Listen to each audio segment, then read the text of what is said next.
We have invited our various experts. In this case, we are inviting LDP party's Nakatani, who has been defense minister twice. Many times we've already mentioned IAMD. What does this mean? What are the missile defense capabilities required? If we could have a simple explanation. We want to be able to find intercept points and destroy the enemy's missiles. However, due to the advance in technology, they have now achieved capabilities to change their trajectories and fly at low altitudes. Our monitoring capabilities traditionally will not be able to handle this. What kinds of new threats have come up is what we want to talk about, as well as the way in which new monitoring systems should be developed. Thank you, Mr. Nakatani, for your participation.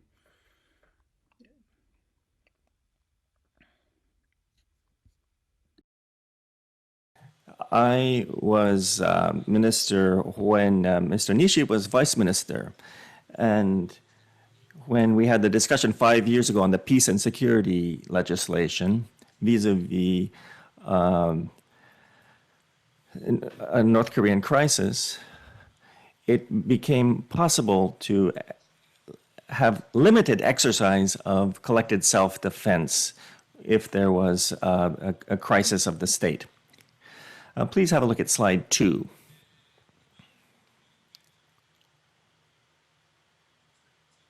Slide number 2, please. The next slide 2. There we go.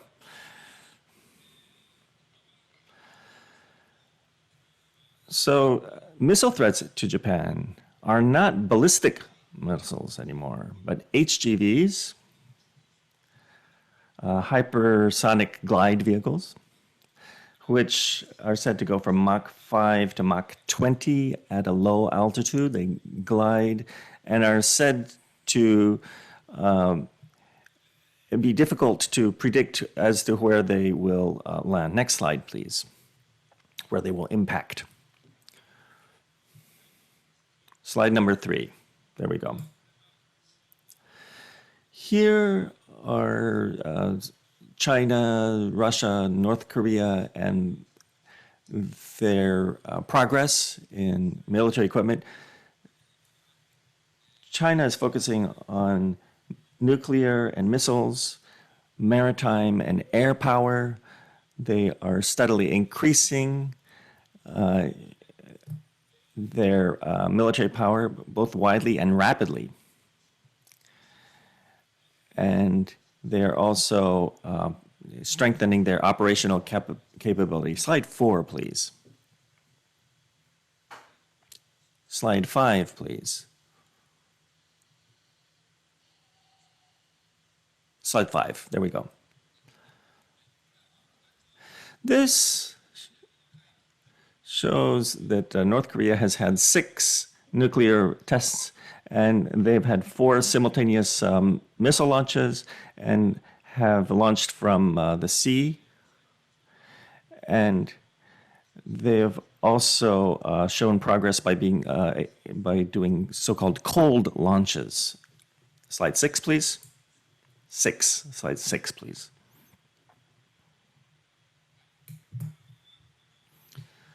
This is Japan's missile defense system. Now, in the upper tier, the Aegis ships can intercept, and in the lower tier, the Patriots are able to intercept. The JAJ system links this to make a multi-tier defense possible. We need comprehensive defense against air and missile threats. And the land-based Aegis is shown in the bottom of this slide, but the coordination with local communities did not go well, and so it has been given up for now. Slide 7.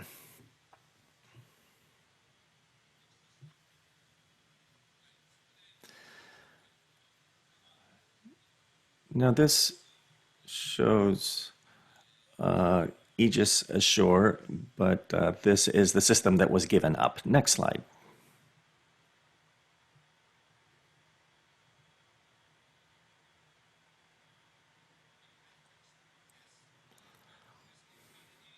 Now, what we are thinking of doing instead of that is IAMD, Integrated Air and Missile Defense. So this would look at ballistic missiles, cruise missiles, stealth fighters, multi-role fighters, all air and missile fronts that might fly at our country in a very complex fashion. So this would be the best way to protect against all types of air and missile threats in a continuous, constant manner, including to multiple threats simultaneously. This is the IMD system that Japan is now planning. Next slide, please. Now, not just missile defense, but the maritime, ground, and air self-defense forces, air defense capabilities are all to be bundled. Air-to-air, ship-to-air, surface-to-air, all of these systems are bundled in JADGE, and that it will be Japan's version of IAMD. That's what we're considering now. Slide 9. Next slide, please. This is an explanation of IAMD. But thanks to the development of very high capability communications systems, it's become possible to do remote work and to put everything on a network. We have a sensor with CEC. You can have engage on remote, EOR. A forward radar gives information to launch. Also CEC, cooperative engage capability. Now, this would use an E2D in real time to share information, to make firing remotely possible. Next slide, please. Now here are missile defense assets. Ashore, Aegis, Patriot, SM-3, PAC-3 MSC, and the SM-6, and Chusam, which is a Japanese system, mid-range surface-to-air missile. These are the tri-service SDF assets that we intend to be able to command and control in a centralized manner. Next slide, please. These are the Aegis ships that Japan has. In 1993, the Kongo class, and in 2007, the Atago class. In 2023, the Maya class, which is baseline 9, Spy 1D rather, and its main missile is the SM-6. It can also use the Block 2A. And on the right, we see the DDG-51-5. It's the latest U.S. Aegis destroyer, which is baseline 10, Spy 6, SM-6 is the main missile, and it can also use the SM-3 Block 2A as a BMD missile. These are linked between the US and Japan. Next slide, please. This is the latest US Aegis destroyer. DGG-51 Flight 3. Using SPY 6,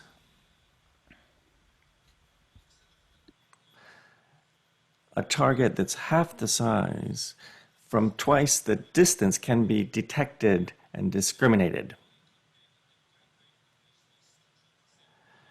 It really gives a lot of flexibility in how you deploy your ships. Next slide, please.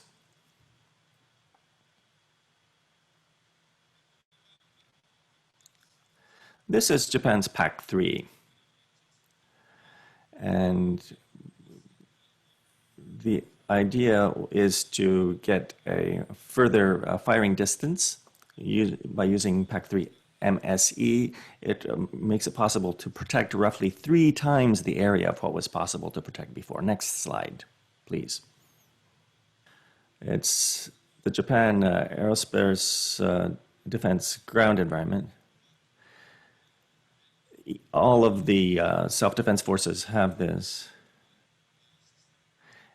And it's possible to have links for ballistic missile defense. So for ballistic missile defense, it's necessary to have a link to the JADGE system. Next slide, please.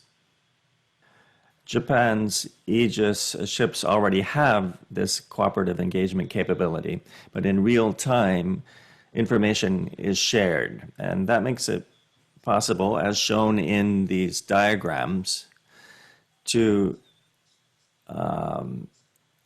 check detection data and to cross-check it against data from other assets.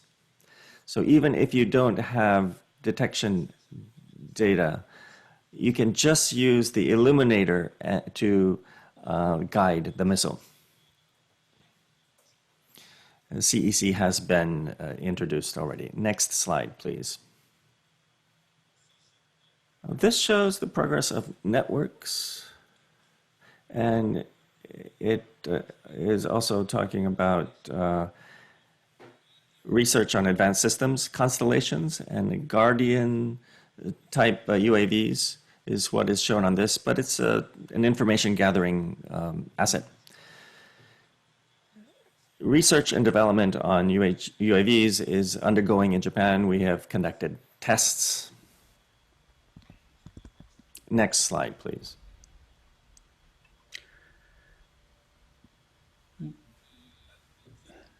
This requires a revision of our missile defense policy. These new missiles, if they are hypersonic, they go up to 10, and they fly at low altitudes, and they fly in different ways. That's the feature of these, making them difficult to intercept. Next slide, please.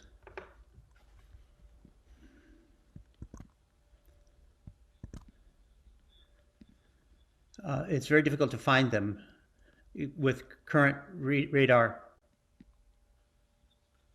When it comes close to oneself is the only time as it approaches that you can find them.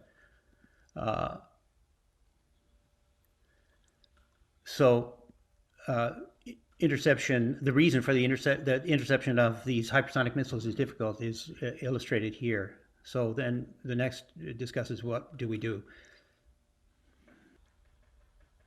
A great number of satellites are launched into space. That allows discovery or detection of missiles from distance. So you need a large number of small satellites. These would be launched, and particular by having them at low altitude, this allows constant monitoring. This is called Constellation.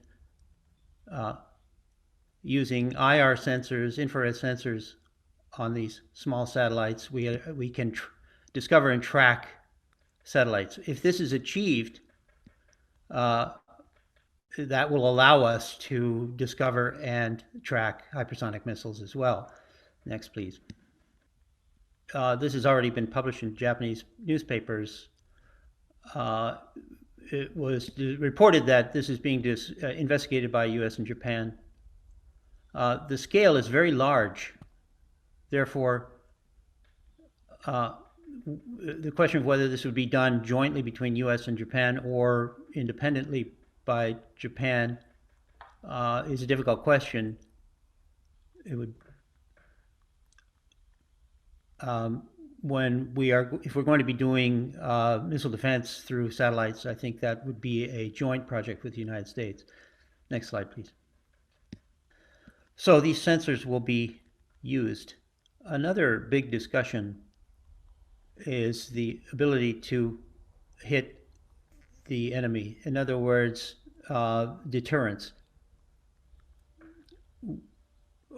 On this point, the idea up until now has been to hit missiles coming in towards Japan. That would be the defense posture, the deterrence. But it's very difficult to intercept them all. So therefore, we need to have the ability to retaliate as well as deter, and that would be referred to as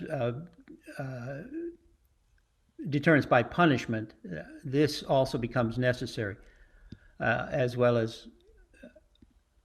So the LDP has made a proposal to the government, and the government is in the NSC office of the Prime Minister discussing this towards providing an answer on that. Next slide, please.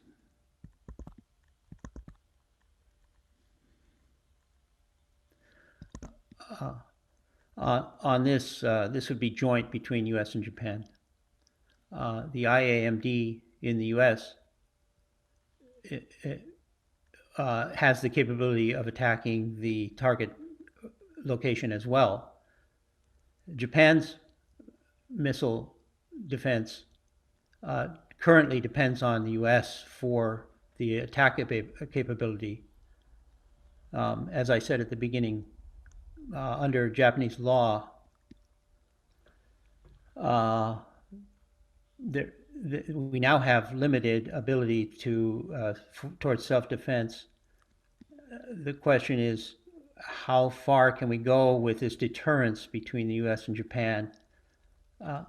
Under the Constitution, it has now become possible, but in reality, between U.S. and Japan, how that would be done is a question which would be discussed between the countries after the government's policy has been decided. When I was in the position, we created guidelines, but we need discussions between the U.S. and Japan about what kind of guidelines to create for this missile defense. All of this as a way of handling these issues. I want to talk about some other ideas. Next slide, please. Japan, in terms of its own defense, currently is looking at an improved version of Chusam, our internal missile. It would fly at 50 kilometers approximately, and would be capable of meeting hypersonic and irregular trajectory missiles with this modified Chusam, seeking to intercept them. That research is going on at the moment. This relates to actual budget questions. For next year's budget, we are discussing this for next year's budget. We already have a budget allocated to do the technical validation for the modification of the Chusam. That budget has been allocated. Another one is UAVs used for early detection, missile early warning. These would fly at high altitude these would be unattended vehicles known as HAIL. These would be both domestically manufactured and purchased from overseas. We would use our domestic technology to be able to handle through a UAV these hypersonic and low altitude missiles. That research is also going on. Next slide, please.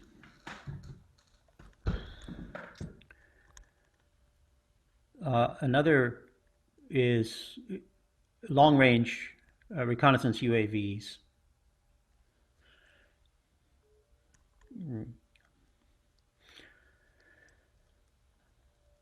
This would be the UAV would be attached to an F-15, and after getting land information, would be launched.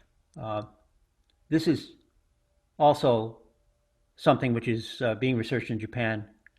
Again, an unmanned research system, unmanned vehicle. So I've talked about these new missiles. We already have SM-3 Block 2A developed between Japan and US jointly. And we're going to go into mass production this year, this fiscal year, of Block 3. So we need to do many things to respond to these new missiles. Today, I have discussed the trends in Japan in this area. I would like to end my speech at this point. Thank you very much for listening. Thank you very much, Nakatani-sensei, for your detailed explanation. There's some additional things I would like to be able to ask you. First has to do with the changes in the quality of the threat. It's very easy to capture or identify land-based missile launchers, but now North Korea has developed mobile and even submarine-based launches. As someone who has been very involved in defense, how do you view that threat? Yes. During the last few years, North Korea has made tremendous progress in its missile technology. With respect to the launch site that you've been talking about, they've developed the capability of multiple simultaneous launches, and as well as low altitude that I've discussed, and complicated trajectories, as well as hypersonic capabilities. This is an extremely large threat, in particular with respect to mobile launch pads. It's difficult to identify those locations. They suddenly appear and are launched without our ability to identify them. That is also going to be an issue for us in terms of retaliation. We need that capability of identifying the site.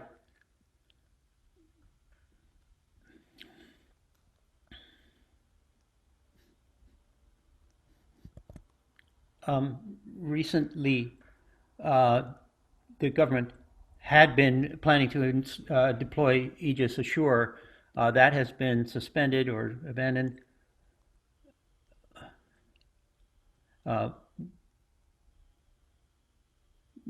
Because of the influence of boosters at the time of launch. For example, there were also discussions in the past about cruise missile capabilities and so forth.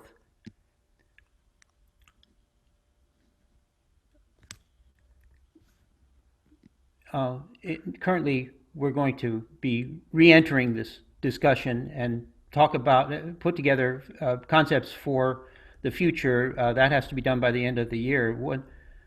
Within that context, the IAMD that you've been talking about, integrated missile defense, is not just missile defense, but also related, many other related items. For example, new fighters.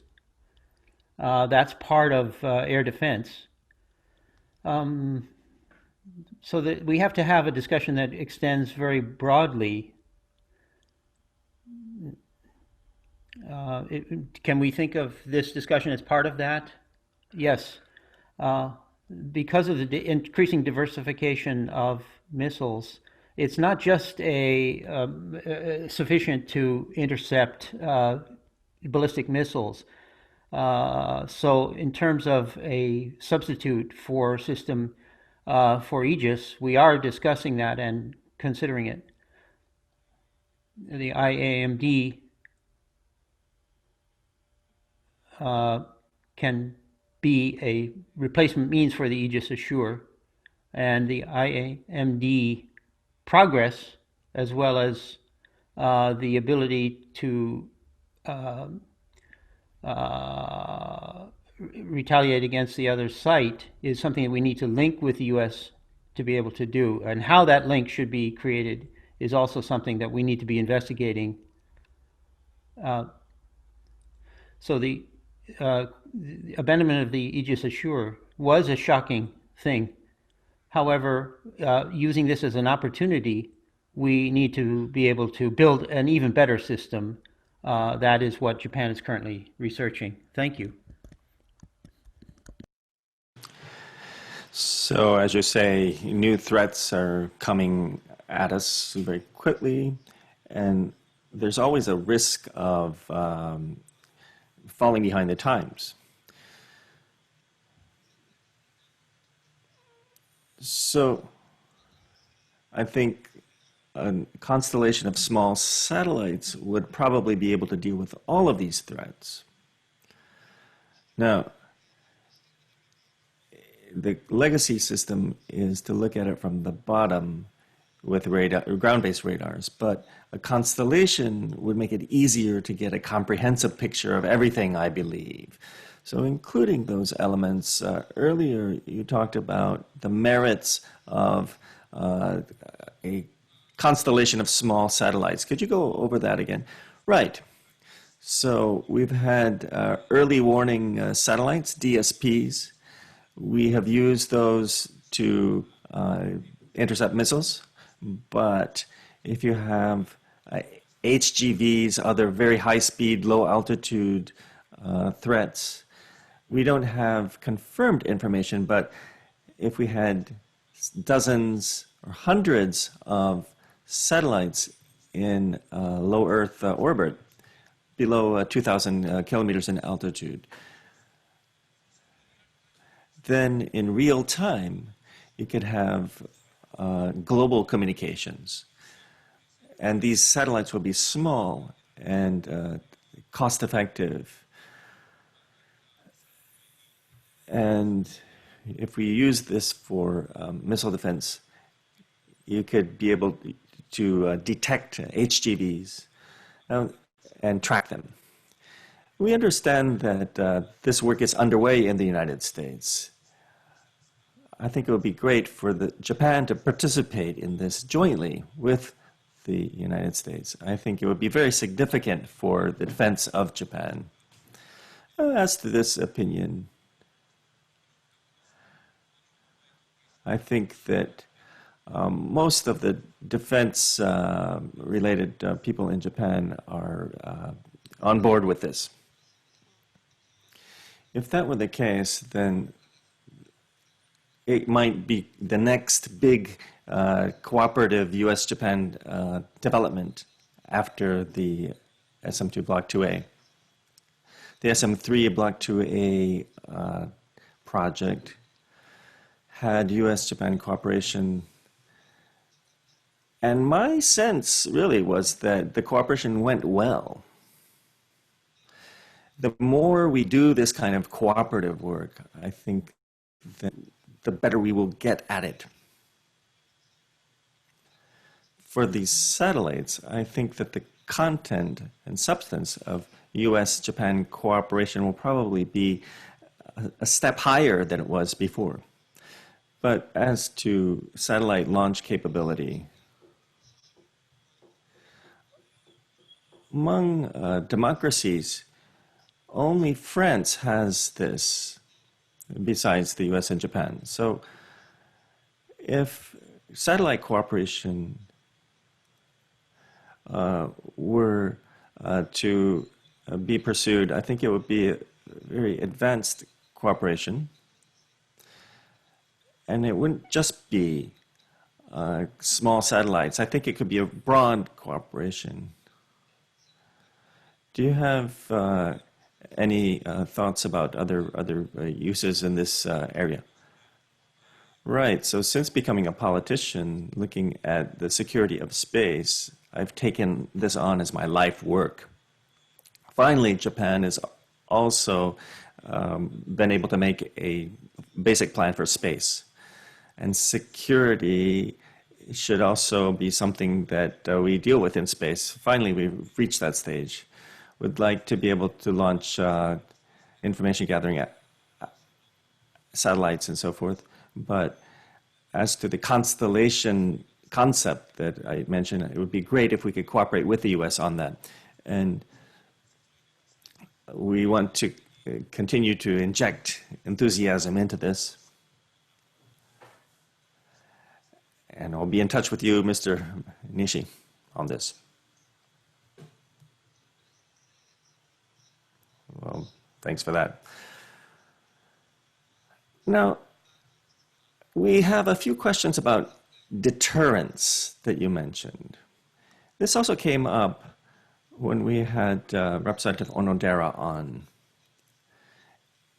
It's a long-standing debate in the Diet. Let's say an enemy launches a missile. If we have no means of blocking it, then it's not be outside the scope of defense, self-defense, to destroy the enemy's base. I think this has been debated quite a lot. But as to actual capabilities, we have not discussed creating those capabilities. So in the recent discussions, has the discussion finally opened up to the possibility of talking about the capabilities? I think so. We have Aegis and other means of preventing attacks, but we would move from passive deterrence to having capabilities that would be able to strike enemy bases. And that, I think, will be a new kind of deterrence.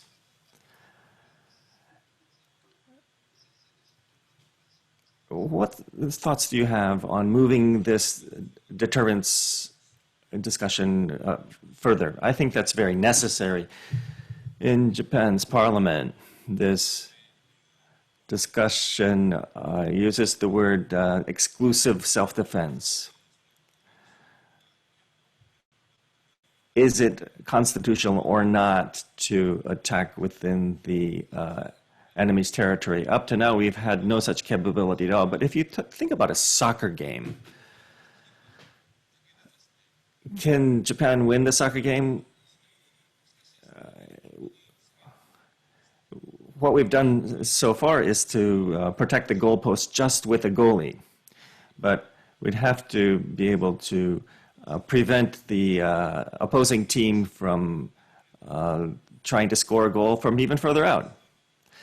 And we can also have to try to show them power and put pressure on them to say, if you shoot the ball at us, we'll shoot it back at you.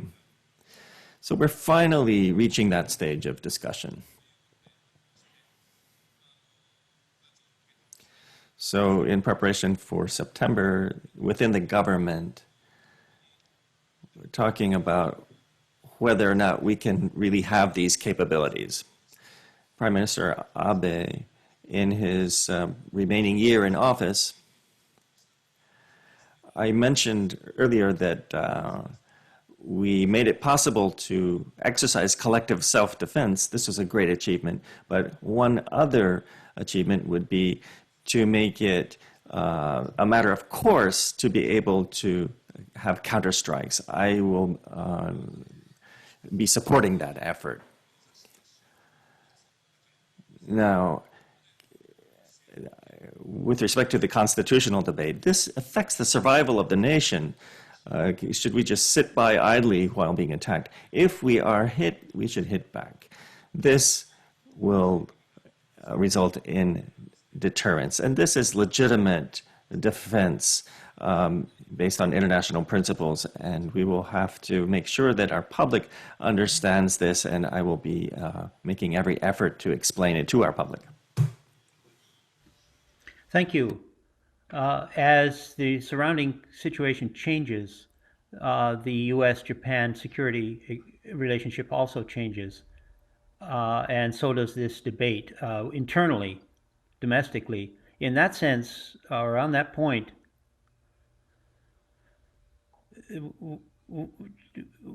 it's really important to explain in a timely way exactly what is going on.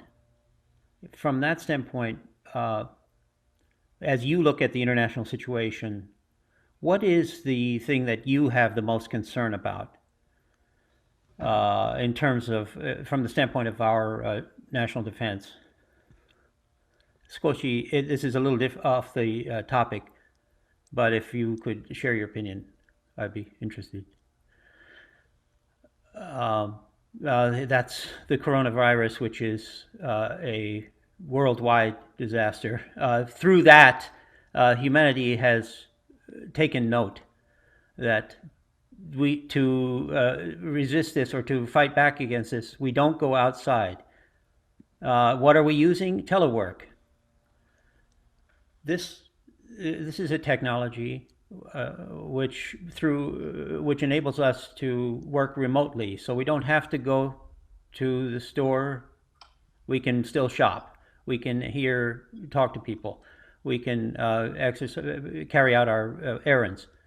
That has become clear to us through the means of coronavirus.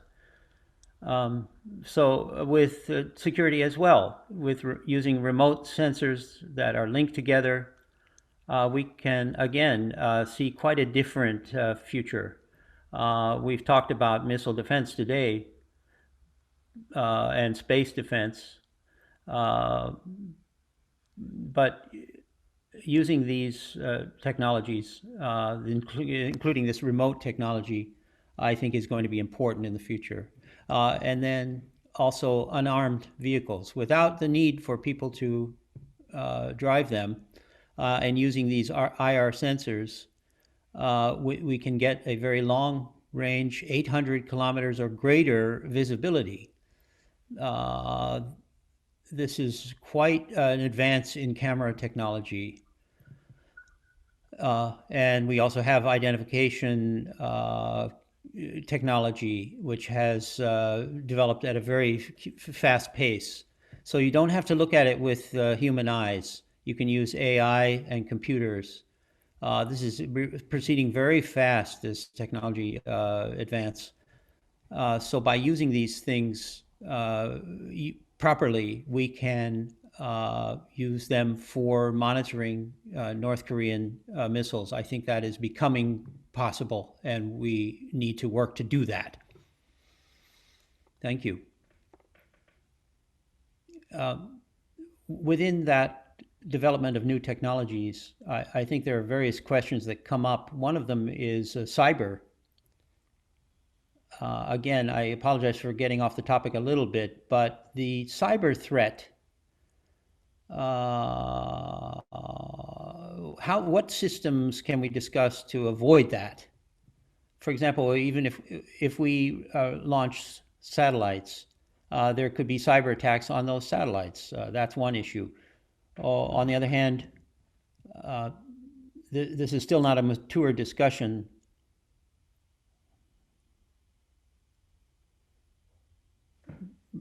if we are going to attack the enemy's sites, couldn't we do that through cyber attacks? We can invalidate or remove the power of the enemy's missiles with cyber attacks. That discussion has come up. In fact, a question has come from the audience while you have been giving the presentation today about that. So, although it's off the missile defense topic a little bit, well, I would like to ask you on the attack, on the retaliation or attack side as well. What about the use of this cyber technology? What do you think about that? It is an important factor. 6 months ago in the Japanese Diet, I mentioned to the defense minister, Yuya, that Japan, with respect to, I asked whether we would be able to respond to this cyber threat. And the minister said, from the constitutional standpoint, if we are attacked, we are allowed to respond, and that the same type of thinking would apply. So if we are attacked in a cyber sense, again, we can respond to that. That was his opinion. Therefore, on the question of how we respond to cyber attacks, we have to do proper research. But from a Constitution standpoint, that's possible. I think that's how we can think about this. That allows us to respond as we need to.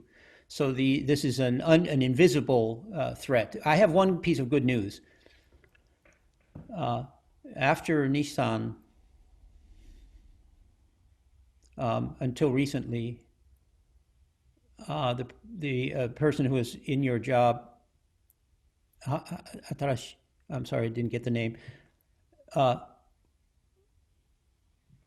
is going to be in the cyber countermeasure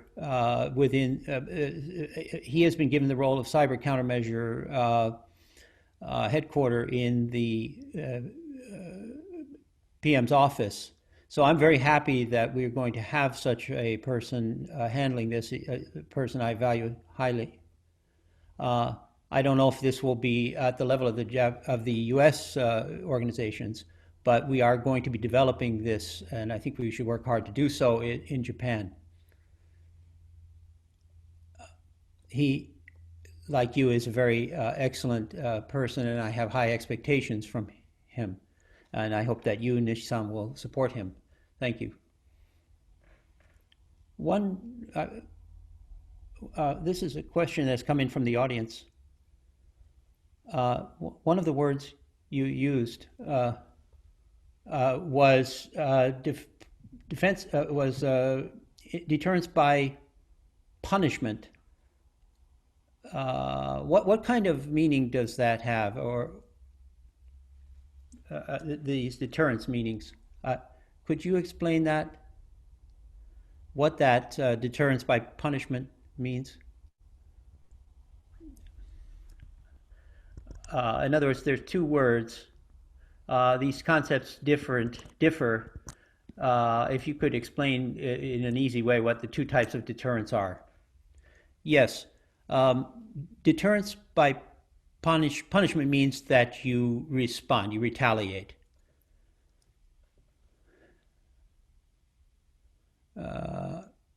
So we deter by attacking. That's the other type of deterrence is where you don't have the physical attack or counterattack. You simply escape the threat. For example, what Japan does now to intercept the enemy's missile in the air. You don't go as far as their base. So that's the other type of deterrence where you hit them in midair and bring them down. Whereas the punishment deterrence is that you will attack them. So in Japan, there's an interesting drama on the where the drama where the protagonist attacks if attacked. It's called baigaishi. This is considered too much. In other words, equal retaliation. So that's what it means. If you are attacked, you attack back. That's what the punishment means. And then, Thank you very much. Recently, there's a lot of technology that's been developed. If we try to do this just by Japan, then it costs a lot, and we should probably think about international cooperative development. Thanks to your efforts, it's been possible to export arms, and we can cooperate not just with the United States. We have the possibility now of having cooperative development with any country. But if we do it that way, then let's say that we cooperatively develop a system. Could we give it to a third country? That is to say, not just use it between the two co-developers, but we'll have to think about transferring it to other countries. So, as to exporting to third parties, if that's not something we're able to do, then perhaps we should avoid cooperative development in the first place. How are arms that are developed jointly going to be treated? I think this is a discussion we'll have to have. If we think about Japan exporting arms, what kind of problems should we be prepared for? What do we need to be aware of as to the possibilities involved in cooperative development? So both that angle and then the angle of exporting cooperatively developed arms. When arms are exported in Japan, the government looks at each individual case and says, this is all right, this is not all right. And it is legally possible to export them under that system. But as our defense gets more advanced, if Japan stays as it is now without exporting, then our defense industry will stay very small and have limited quantities and high costs and will not grow. This is where we are. And so I think that in terms of promoting the growth of our industry, we will have to make it possible to do this and do cooperative research, cooperative development. The F-35 at the time, cooperative research and cooperative development, if we had done it, then in terms of our purchase of fighters, we could have done as much as other countries. This is a problem for us now. It's tough. So we are planning to go it alone for a fighter. But in terms of trying to heighten our level, I think that we should try to do more cooperative research, cooperative development to try to reach a higher level. What's happening is that we're reaping a legacy of not having reached what other countries internationally have been able to do. In the NSC, in the Kante, there is a new department that was created at METI, And what they will be doing is trade and commerce related to defense. And this is within the NSC that this will be done. The MOD is very happy about this. And it's being discussed that security clearances, when the private sector participates, the private sector also has to keep secrets and patents. Technology developed by private industry, they will have to have protection for their intellectual property. Otherwise, private sector development will not proceed. So we have to catch up in these areas where we are behind so that we can equally participate in research and development with other countries. We're making those very efforts right now. Thank you so much. Today, we started our discussion with missile defense, and Representative Nakatani, we've had a wide-ranging discussion, even broader than we planned. In conclusion, do you have any thoughts to share about what you're planning? Right. So internationally, in the private sector, technology, innovation is it's very active. We have Garver in the US. We used to have the internet and the GPS that were led by the defense sector, but now the private sector is really leading. So we have to think about how to apply that and how to incorporate it. So Japan, too, I think, should harness the power of our private sector. We have to have solid cooperation.